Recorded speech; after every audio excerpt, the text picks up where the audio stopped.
PGTRB Educational Psychology Unit 5 Learning கற்றல். இந்த வீடியோல Transfer of Learning கற்றல் மாற்றம் அல்லது பயிற்சி மாற்றம் இதில் வரக்கூடிய MCQ questions, அதாவது மல்டிபிள் சாய்ஸ் கொஸ்டின்ல ஒரு டெஸ்ட் 10 கொஸ்டின் பார்க்கலாம். நீங்க ஏற்கனவே என்னுடைய இதற்கு முன்னாள் வீடியோவை நீங்க படிச்சிருந்தீங்கன்னா இந்த கொஸ்டினுக்கெல்லாம் ஈஸியா ஆன்சர் பண்ணிடலாம்.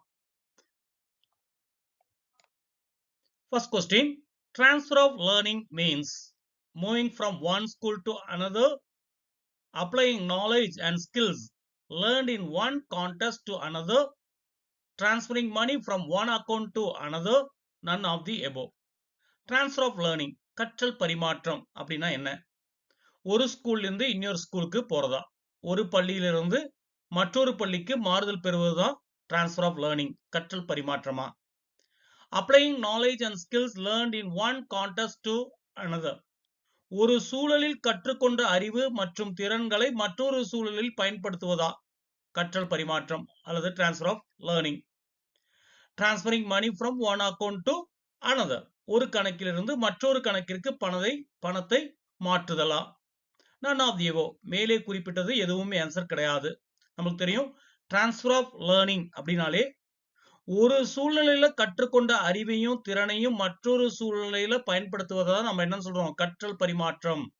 Applying knowledge and skills learned in one context to another, that is called what? That is the learning, transfer of learning, transfer of learning சொல்றோம். அப்போ இதோட ஆன்சர் வந்து B. B தான் இதோடைய ஆன்சர். ஒரு சூழலில் கற்றுக்கொண்ட அறிவு மற்றும் திறன்களை மற்றொரு சூழலில் பயன்படுத்துதல். Second question, transfer occurs when knowledge or skills learned in one situation hide a performance in a new situation is positive transfer, negative transfer, neutral transfer, reverse transfer. ஒரு சூழ்நிலையில் கற்றுக்கொண்ட அறிவு அல்லது திறன்கள் புதிய சூழ்நிலையில் செயல்திறனுக்கு தடையாக இருக்கும் பொழுது எந்த வகை பரிமாற்றம் ஏற்படுகிறது அப்படின்னு கேட்டிருக்காங்க. அதாவது நம்ம ஏற்கனவே கற்றுக்கொண்ட அறிவும் திறனையும் நாலேஜையும் ஸ்கில்லையும் மற்றொரு சூழ்நிலையில பயன்படுத்துவதற்கு தடையா இருக்கும். அந்த மாதிரி கற்றல் பரிமாற்றத்துக்கு டிரான்ஸ்ஃபர் ஆஃப் லேர்னிங் என்ன பேர் சொல்லுவோம்? பாசிட்டிவ் டிரான்ஸ்ஃபர் சொல்லுவோமா, நெகட்டிவ் டிரான்ஸ்ஃபரா, நியூட்ரல் டிரான்ஸ்ஃபரா, ரிவர்ஸ் டிரான்ஸ்ஃபரா கேட்டிருக்காங்க. அப்போ ஏற்கனவே நம்ம பெற்ற நாலேஜும் ஸ்கில்லும் புதிய சிச்சுவேஷன்ல பயன்படுத்துவதற்கு தடையா இருந்தா, ஹைடரா இருந்துச்சுன்னா, ஹைடர் பண்ணக்கூடியதா இருந்தா, தடையாக இருந்தால், ஏற்கனவே பெற்ற அறிவும் திறனும் புதிய சூழ்நிலைக்கு பரிமாற்றம் செய்வதில் தடையாக இருந்தால் அதுக்கு பேரு negative transfer. So the answer is B. தடையாய் இருந்தால் அதுக்கு பேரு எதிர்மறை பரிமாற்றம், negative transfer அப்படின்னு சொல்லலாம். Third question, transfer involves applying knowledge or skills learned in one domain to a similar domain is positive transfer, negative transfer, horizontal transfer, vertical transfer. எந்த வகையான பரிமாற்றம் ஒரு சூழ்நிலையில் கற்றுக்கொண்ட அறிவு அல்லது திறன்களை அதே போன்ற சூழ்நிலையில் பயன்படுத்துவதை உள்ளடக்கியது? நேர்மறை பரிமாற்றம், எதிர்மறை பரிமாற்றம், கிடைமட்ட பரிமாற்றம், செங்குத்து பரிமாற்றம். ஒரு சூழ்நிலையில நீங்க கற்றுக்கொண்ட அறிவும் சரி திறனையும் சரி அதே மாதிரியான மற்றொரு சூழ்நிலையில உங்களால பயன்படுத்த முடியும் அப்படின்னா அந்த பரிமாற்றத்துக்கு பேரு நேர்மறை பரிமாற்றம். ஏன்னா ஒரு சூழ்நிலையில நீங்க கற்றுக்கொண்ட அறிவு திறனை மற்றொரு சிச்சுவேஷன்ல அதே போன்ற சிச்சுவேஷன்ல பயன்படுத்த முடிஞ்சா அதுக்கு பேரு நேர்மறை பரிமாற்றம் அப்படின்னு சொல்றோம். சோ இங்க ஆன்சர் வந்து positive transfer. A answer positive transfer, நேர்மறை பரிமாற்றம்.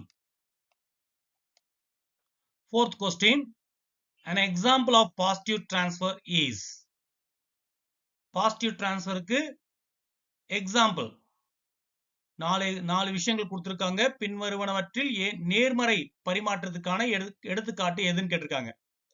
4 எக்ஸாம்பிள் கொடுத்திருக்காங்க.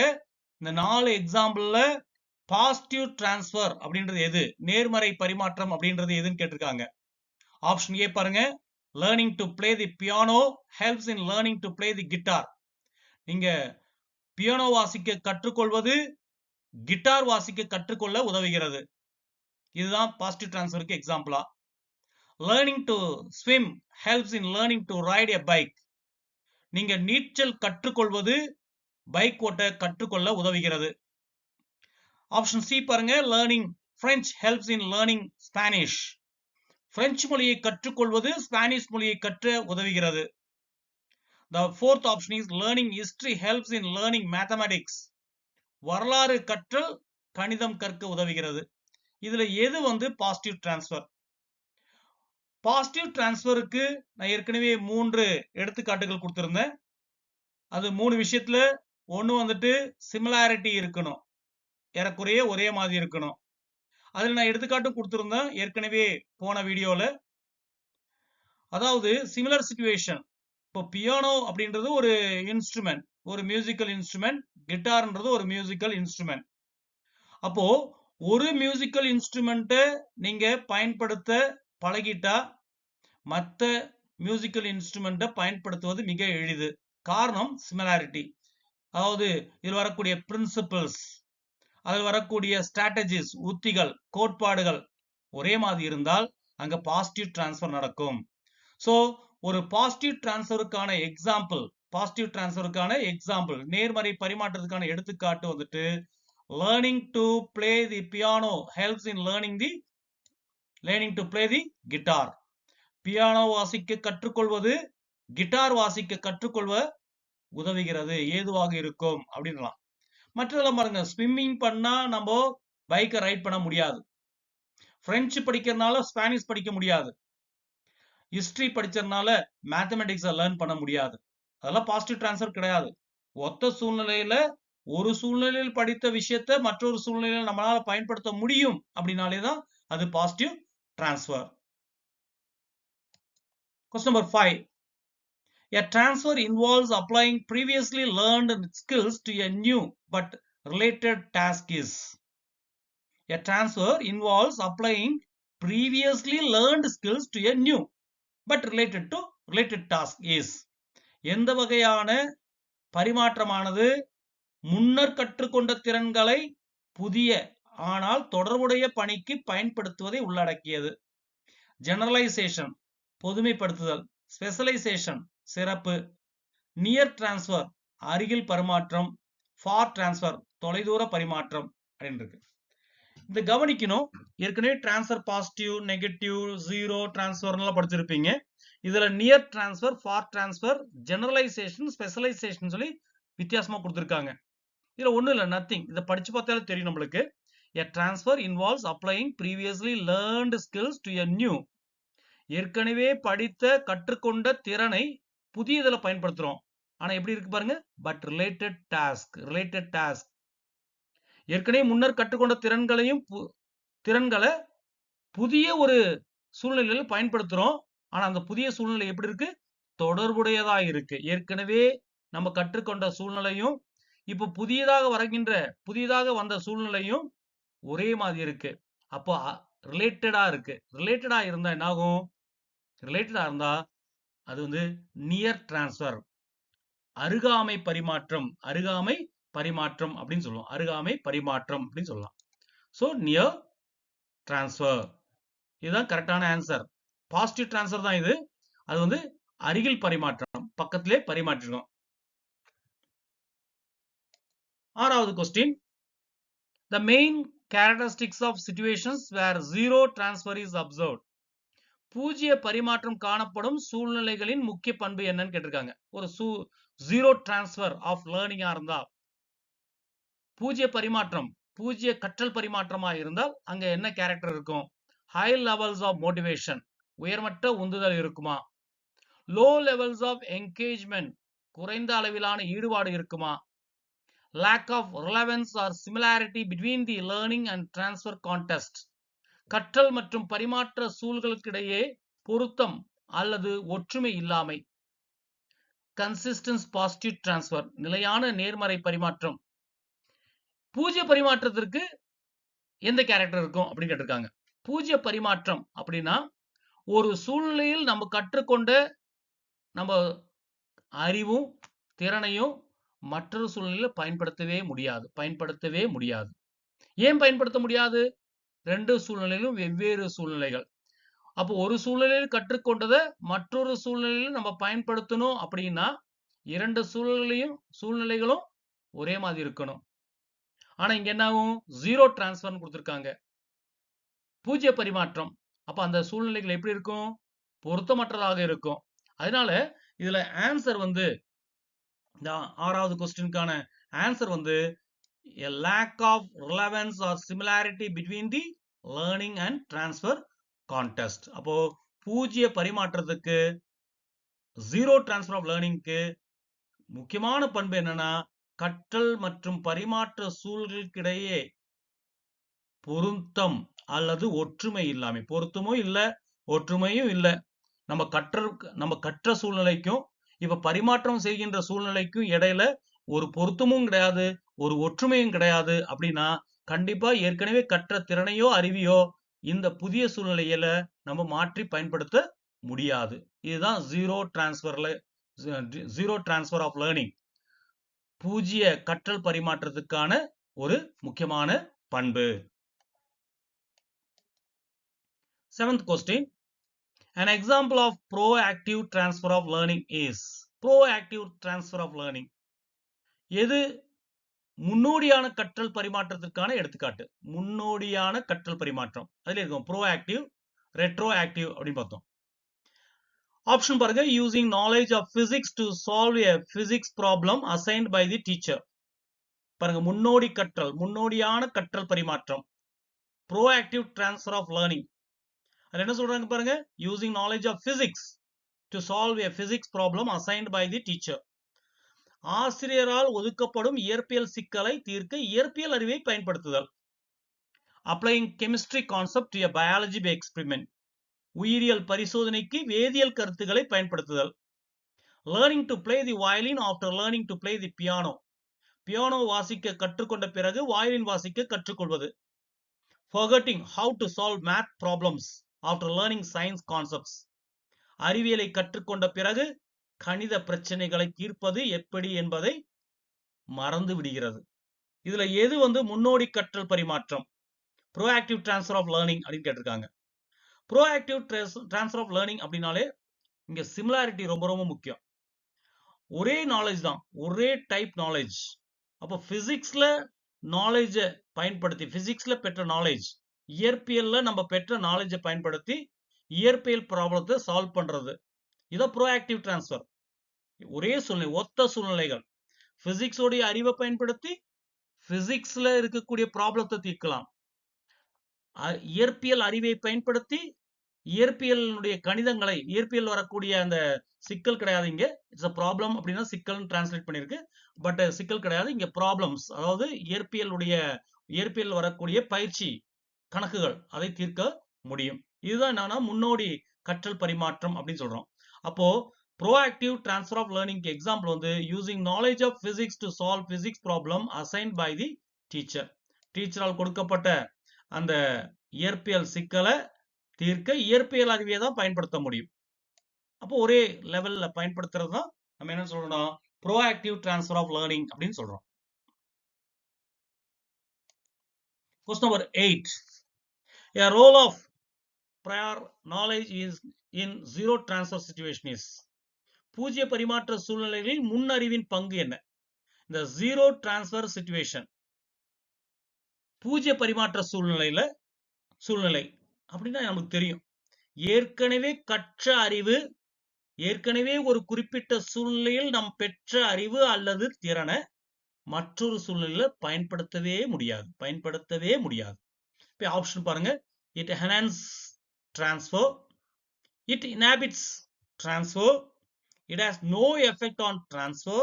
It ensures successful transfer. இது பரிமாற்றத்தை மேம்படுத்துகிறது, இது பரிமாற்றத்தை தடுக்கிறது, இது பரிமாற்றத்தில் எந்த விளைவையும் ஏற்படுத்தாது, இது வெற்றிகரமான பரிமாற்றத்தை உதவி செய்கிறது. இந்த கொஸ்டின் நல்லா கவனமா படிக்கணும். ஜீரோ டிரான்ஸ்ஃபர் நம்ம ஏற்கனவே இதுக்கு எக்ஸாம்பிளா சொன்னேன். பரதநாட்டியம் கற்றுக்கொண்டால் அந்த பரதநாட்டியம் ஆடக்கூடிய அந்த திறன், அந்த அறிவை நம்ம கார் ஓட்டுவதில் பயன்படுத்த முடியாது. அப்போ இந்த பரதநாட்டியம் ஆடக்கூடிய அறிவு, திறன் என்ன பண்றது இல்ல, புதிய சூழ்நிலையில் பயன்படுவது இல்லை. அப்ப இதுல என்ன ஆன்சரா இருக்கும் அப்படிங்கும்போது ரெண்டு ஆன்சர் வந்து ரொம்ப கேர்ஃபுல்லா பார்க்கணும். இங்கிலீஷ்ல பார்க்கும்போது விட தமிழ்ல பார்க்கும்போது கொஞ்சம் கூட கரெக்டா இருக்கும். இப்ப ரெண்டாவது ஆப்ஷனும் மூணாவது ஆப்ஷன், ஃபர்ஸ்ட் ஆப்ஷன் கண்டிப்பா கிடையாது. பரிமாற்றத்தை மேம்படுத்துகிறது, சான்ஸே இல்லை. ஏன்னா ரெண்டும் சம்பந்தம் இல்லாத சூழ்நிலைகள், பரிமாற்றத்தை மேம்படுத்தாது. அதே மாதிரி நாலாவது டி ஆப்ஷன் பாருங்க, இது வெற்றிகரமான பரிமாற்றத்தை உறுதி செய்கிறதுன்னு போட்டிருக்காங்க, அதுவும் கிடையாது. இடையில ரெண்டு இருக்கு பாருங்க. inhibits transfer, it has no effect on transfer. இது பரிமாற்றத்தை தடுக்கிறது, இது பரிமாற்றத்தில் எந்த விளைவையும் ஏற்படுத்தாது அப்படின்னு போட்டிருக்காங்க. இதுல எதுன்றதா ரொம்ப முக்கியமா கவனமா இருக்கணும். நம்ம அர்ஜென்ட்ல ஆன்சர் பண்ணா கண்டிப்பா 100% எதை ஆன்சர் பண்ணிருப்பீங்க. இப்ப நீங்க பார்த்துட்டு இருக்கோம் ஆன்சர் பண்ணிருப்பீங்க. it has no effect on transfer. இது பரிமாற்றத்தில் எந்த விளைவையும் ஏற்படுத்தாதுன்னு கொடுத்திருப்பீங்க. ஆனா இதோட கரெக்டான ஆன்சர் வந்து இது பரிமாற்றத்தை தடுக்கிறது. பூஜ்ய பரிமாற்ற சூழ்நிலையில முன் அறிவினுடைய பங்கு என்னன்னா, முன் அறிவு அவ்வளவுதான் தடுத்துரும், அந்த பரிமாற்றமே கிடையாது. பரதநாட்டிய அறிவை நம்ம எங்க பயன்படுத்தினாதான், பரதநாட்டிய அறிவை கார் ஓட்டுவதில் நீங்க பயன்படுத்தினீங்கன்னா எந்த விளைவையும் ஏற்படுத்தாதுன்னு சொல்லலாம். யாராச்சும் அந்த பரதநாட்டிய அறிவை கொண்டு போய் கார் ஓட்டுவதில் பயன்படுத்துவாங்களா?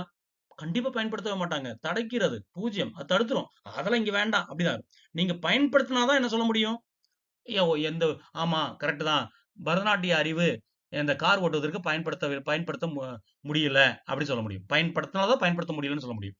அது அங்க பயன்படுத்தவே மாட்டோம், அங்க செல்லாது, தடைப்பற்றும், அங்கே தடைப்பற்றும். அப்போ இதோட கரெக்டான ஆப்ஷன் பார்க்கும்போது இட் inhibits transfer, இது பரிமாற்றத்தை தடுக்கிறது, பரிமாற்றமே நடக்காது.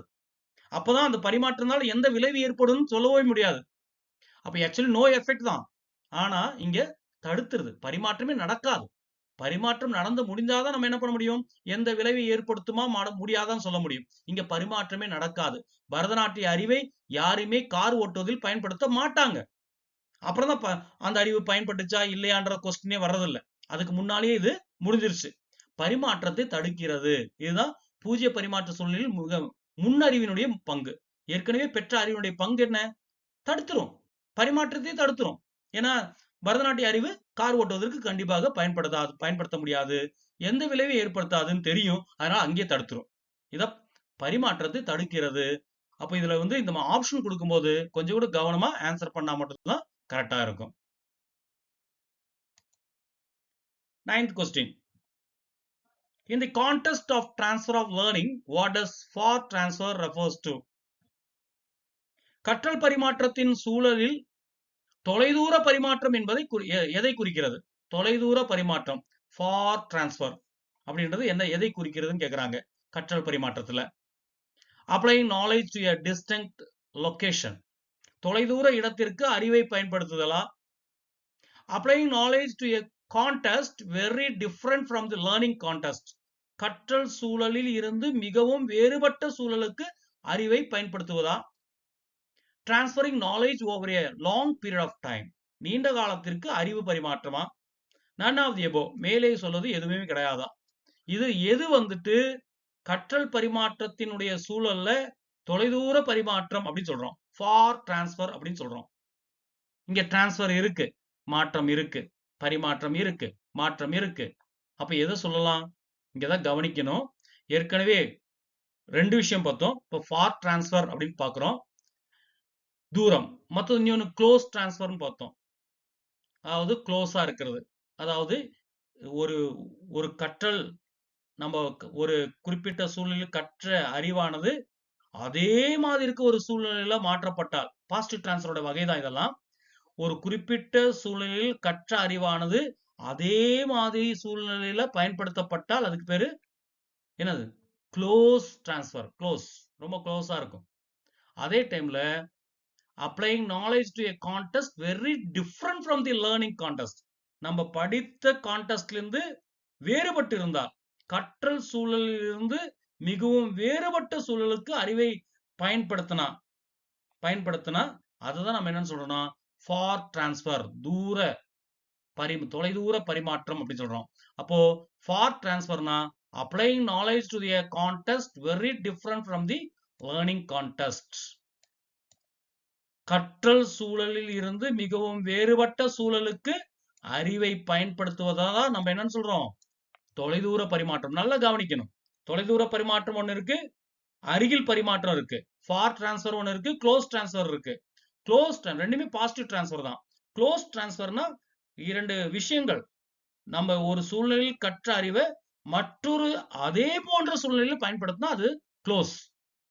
அதே டைம்ல ஒரு சூழலில் கற்ற அறிவையும் திறனையும் வேறுபட்ட சூழல்ல நம்ம பயன்படுத்தினா, வேறுபட்ட சூழல்ல அந்த அறிவை பயன்படுத்தினா அதுக்கு பேரு தொலைதூர பரிமாற்றம்னு பேரு. 10th question. Example for vertical transfer of learning is. கற்றலில் செங்குத்து பரிமாற்றத்தை பின்வரும் காட்சிகளில் எது சிறப்பாக விளக்குகிறதுன்னு கேட்டிருக்காங்க. கீழே கொடுத்ததுல எது வந்து வெர்டிகல் டிரான்ஸ்ஃபர் அப்படின்னு பார்த்தோம். ஏற்கனவே நம்ம வெர்டிகல் டிரான்ஸ்ஃபரும் லேட்ரல் டிரான்ஸ்ஃபர் அப்படின்னு பார்த்தோம். வெர்டிகல் டிரான்ஸ்ஃபர் அப்படின்னா என்ன? Using basic arithmetic skills to solve advance calculus problems. மேம்பட்ட கால்குலஸ் சிக்கல்களை தீர்க்க அடிப்படை எண்கணித திறன்களை பயன்படுத்துதல். Applying physics principles to solve a physics problems assigned to the teacher. ஆசிரியரால் ஒதுக்கப்படும் இயற்பியல் சிக்கலை தீர்க்க இயற்பியல் கொள்கைகளை பயன்படுத்துதல். Learning to play the piano after learning to play the guitar வாசிக்க கற்றுக்கொண்ட பிறகு பியானோ வாசிக்க கற்றுக்கொள்வது. Using knowledge of French to learn Spanish மொழியை கற்க பிரெஞ்சு மொழியை அறிவை பயன்படுத்துதல். இதுல எது வந்துட்டு வெர்டிகல் டிரான்ஸ்ஃபர்? நல்லா கவனிக்கணும். வெர்டிகல் டிரான்ஸ்ஃபர் தான் தெரியும். வெர்டிகல் செங்குத்தா, ஃபர்ஸ்ட் கீழிருந்து போகணும். ஏற்கனவே நம்ம வீடியோல நான் வந்து எக்ஸ்பிளைன் பண்ணியிருந்தேன். வெர்டிகல் டிரான்ஸ்ஃபரும் லேட்டரல் டிரான்ஸ்ஃபர் எல்லாம் காக்னேயோட காக்னே தான் இதை டிஸ்டிங்கிஷ் பண்ணியிருக்காரு, வேறுபடுத்தியிருக்காரு. வெர்டிகல் டிரான்ஸ்ஃபரையும் லேட்டரல் டிரான்ஸ்ஃபரையும், பக்கவாட்டு பரிமாற்றத்தையும், வெர்டிகல் செங்குத்து பரிமாற்றத்தையும் அவர் தான் காக்னே தான் டிஸ்டிங்கிஷ் பண்ணியிருக்காரு, வேறுபடுத்தி சொல்லியிருக்காரு. அதுல வந்து செங்குத்து பரிமாற்றம் 6ஆம் கிளாஸ்ல நம்ம பேசிக்கா மேத்ஸ் படிப்போம். அந்த மேத்ஸ் வந்து 7ஆம் கிளாஸ்ல இருக்கக்கூடிய மேத்ஸை படிக்கிறதுக்கு மிக உபயோகமா இருக்கும். 7ஆம் கிளாஸ்ல படிக்கக்கூடிய மேத்ஸ் வந்து அடுத்த லெவல், அதாவது 6ஆம் class 7th standard 8th standard 9th standard வரும்போது அந்த கற்றலுடைய சிக்கல் வந்து அதிகமாயிட்டே போகும். காம்ப்ளெக்சிட்டி அப்படின்வாங்க. அந்த கற்கக்கூடிய அறிவினுடைய அளவு வந்து அதிகமாயிட்டே போகும். அப்போ லோவர் லெவல்ல படிக்கிறது ஹையர் லெவல்ல பயன்படும். அப்போ இதுல எது கரெக்டான ஆன்சர் பாருங்க. மேம்பட்ட கால்குலஸ் சிக்கல்களை தீர்க்க அடிப்படை எண்கணித திறன்களை பயன்படுத்துவதா? ஆசிரியரால் ஒதுக்கப்படும் இயற்பியல் சிக்கல்களை தீர்க்க இயற்பியல் கொள்கைகளை பயன்படுத்துதல். கிட்டார் வாசிக்க கற்றுக்கொண்ட பிறகு பியானோ வாசிக்க கற்றுக்கொள்வதா? ஸ்பானிஷ் மொழியை கற்க பிரெஞ்சு அறிவை பயன்படுத்துவதா? இந்த பாத்தீங்கன்னா இந்த second, third, fourth, B, C, D எல்லாம் ஏறக்குறைய ஒரே விஷயத்த பயன்படுத்துறது. இங்க ஒரே விஷயத்த பயன்படுத்துறது இல்ல, ஒரு அடிப்படையிலிருந்து மேற்பகுதிக்கு போறது. அடிப்படை கற்றுக்கொண்ட பின் அடுத்த சிக்கலுக்கு போறது, அடுத்த சேலஞ்சுக்கு போறது, அந்த சேலஞ்சு கற்றுக்கொண்ட பின் அடுத்த புதிய சேலஞ்சுக்கு போறது, அதை விட பெரிய சேலஞ்சுக்கு போறது. இதுக்குதான் பேர் தான் என்னது? Vertical transfer. அப்படியே அடிக்கிட்டே போலாம். அப்போ the example for vertical transfer of learning using basic arithmetic skills to solve advanced calculus problems. calculus கணக்கு, ஒரு கணக்கு கால்குலஸ் அப்படின்னு சொல்லி கால்குலஸ், இன்டெகிரல் கால்குலஸும் டிஃபரன்ஷியல் கால்குலஸ் இருக்கு. நுண்கணிதம் அப்படின்னு சொல்லுவோம். அந்த நுண்கணிதத்தை படிக்கிறதுக்கு ஃபர்ஸ்ட் நம்ம என்ன பண்ணணும்? அடிப்படை எண் கணிதம் நம்ம தெரிஞ்சிருக்கணும். அப்போ அடிப்படை படிச்சாதான் மேல போக முடியும். அதான் வெர்டிகல் டிரான்ஸ்ஃபர். கீழே அடிப்படை படிச்சுட்டா அதை விட சிக்கலா இருக்கக்கூடிய மேல் உயர் படிப்பு நம்மளால படிக்க முடியும். அப்போ மேம்பட்ட கால்குலஸ் சிக்கல்களை தீர்க்க அடிப்படை எண்கணித திறன்களை பயன்படுத்துதல் தான் நம்ம வெர்டிகல் டிரான்ஸ்ஃபர், செங்குத்து கற்றல் பரிமாற்றம் அப்படின்னு சொல்றோம். Using basic arithmetic skills to solve advance calculus problems அப்படின்னு சொல்றோம். ஸோ இந்த கொஸ்டின்லாம் ஆன்சர் பண்ணியிருப்பீங்க. ஏற்கனவே இந்த கொஸ்டின் தியரி பார்ட் நம்ம வெளியிட்டு இருக்கோம், இதுக்கு முன்னாள் வீடியோல இருக்கு. நீங்க பிளே ஸ்டோர்ல போனா கூட பிளேலிஸ்ட்ல போனீங்கன்னா யூடியூப்ல சென்டம் டியூட்டர்ல பிளே லிஸ்ட்ல போனீங்கன்னா அதுல யூனிட் 5 எஜுகேஷனல் சைக்காலஜில யூனிட் 5 லேர்னிங் அப்படின்னு தனி ஹெட்டிங் கொடுத்துருக்கேன். அந்த ஹெட்டிங் போனா இந்த சைக்காலஜியோடைய கொஸ்டின்ஸ் எல்லாம் யூனிட் 5ல இருக்கக்கூடிய தியரி பார்ட் அண்ட் கொஸ்டின்ஸ் எல்லாமே உங்களுக்கு கிடைக்கும். அதை செக் பண்ணி படிங்க. அதே மாதிரி நீங்க மட்டும் படிக்கிறது இல்லாம உங்க ஃப்ரெண்ட்ஸுக்கும் ஷேர் பண்ணுங்க. எல்லா சப்ஜெக்ட்டுக்கும் டிஆர்பியில் எல்லா சப்ஜெக்ட்டுக்கும் இந்த எஜுகேஷனல் சைக்காலஜி வந்து காமனா இருக்கும். அதனால எல்லாரும் படிப்பதற்கு உதவியா இருங்க. மற்றவங்களுக்கு ஷேர் பண்ணுங்க. ஸோ தேங்க்யூ ஃபார் வாட்சிங் this video. Wish you all the best.